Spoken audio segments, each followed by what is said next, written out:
بسم اللہ الرحمن الرحیم۔ عزیز طلباء، آج آپ کو میں پیج کے اوپر شعر وغیرہ لکھنے کا طریقہ بتا رہا ہوں۔ سب سے پہلے ہم اپنی لائن سیدھی کرنے کے لیے کچی پنسل کے ساتھ 2 لائنیں لگائیں گے۔ یہاں میں شعر لکھوں گا اقبال کا ایک۔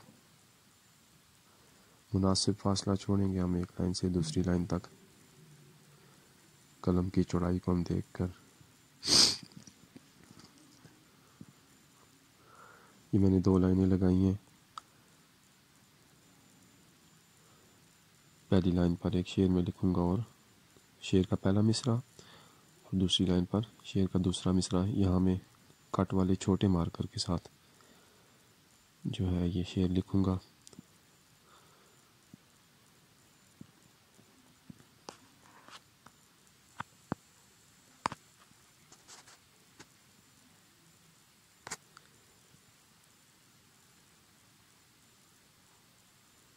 مارکر سے لکھتے وقت جو ہے یہ بات ذہن نشین کر لیں کہ مارکر کو دبانا نہیں ہے۔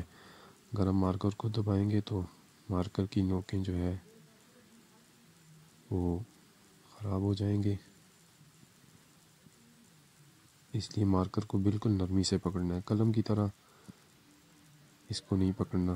قلم تھوڑی بہت سختی سہ سکتی ہے، لیکن مارکر جو ہے وہ ذرا سا بھی معمولی سا بھی اس کو ہم اگر دبائیں گے تو اس کے کونے جو ہے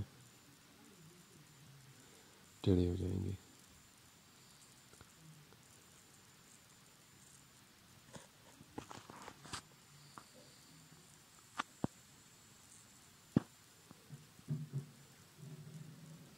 جو حروف لائن کے اوپر ہوتے ہیں ان کو ہم نے لائن کے اوپر رکھنا ہے، اور جو حروف لائن سے نیچے آتے ہیں، مثلاً چھوٹی یہ ہے، نون ہے، یہ میں نے لائن سے قدرے نیچے رکھے۔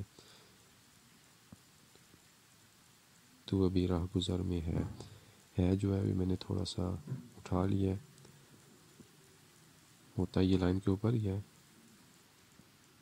لیکن میں نے موقع کی مناسبت سے اس کو لائن سے اٹھا لیا ہے۔ اب ہمارے پاس شعر کا زیادہ حصہ، مصرعے کا زیادہ حصہ لکھا جا چکا ہے، کم حصہ رہتا ہے، اس لیے میں نے مقام کو جو ہے وہ لمبا کیا ہے۔ مقام کا جو کاف کو الف کے ساتھ میں نے جوڑا ہے، اس کو میں نے کھینچ کے لمبا کیا ہے۔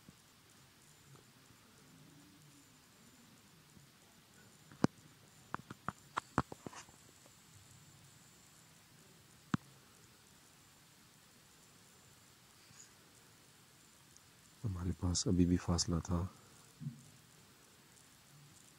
اس لیے میں نے گزر کو جو ہے گاف کو بھی لمبا کیا۔ حرف کی اونچائی جو ہے یہ بھی مناسب ہونی چاہیے۔ ہم نے حرف کی بناوٹ کے اعتبار سے حرف کی اونچائی کا فیصلہ کرنا ہوتا ہے کہ حرف کو کتنا اونچا رکھنا ہے۔ اب مصر جو ہے اس کا جو رے ہے یہ کافی لمبا ہوتا ہے، اس لیے میں نے میم کو کافی ہائٹ سے سٹو کیا ہے۔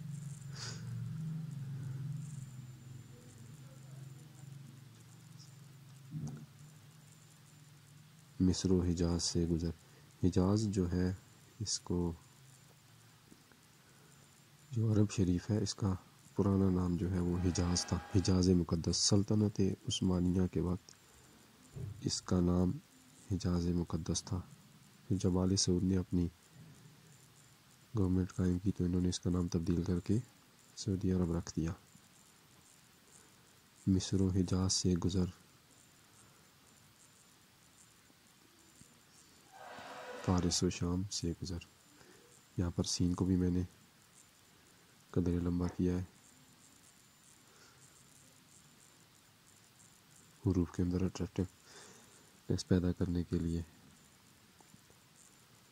اب ہمارے پاس گنجائش نہیں ہے حروف کو لمبا کرنے کے لیے، اس لیے میں نے فارس کے بعد شام کو سادہ انداز سے ہی لکھا ہے، فارس و شام سے گزر۔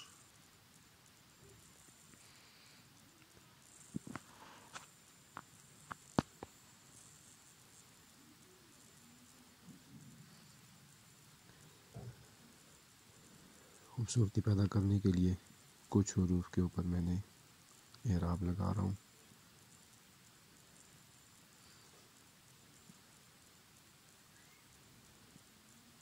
یہ رہ گزر ہوتا ہے، اس کو اکثر لوگ راہ گزر پڑھتے ہیں۔ راہ تب ہوتا ہے جب رے کے بعد الف بھی آئے، راہ۔ جب رے کے بعد ڈائریکٹ ہے آئی تو اس کو رہ پڑھتے ہیں۔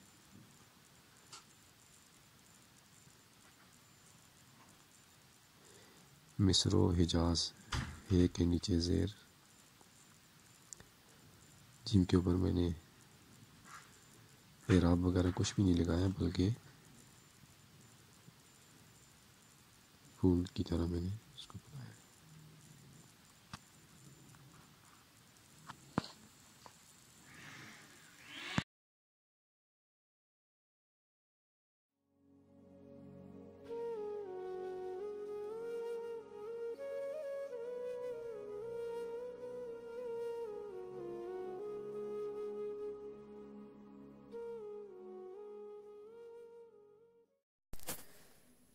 تو ابھی رہ گزر میں ہے، قید مقام سے گزر، مصر و حجاز سے گزر، فارس و شام سے گزر۔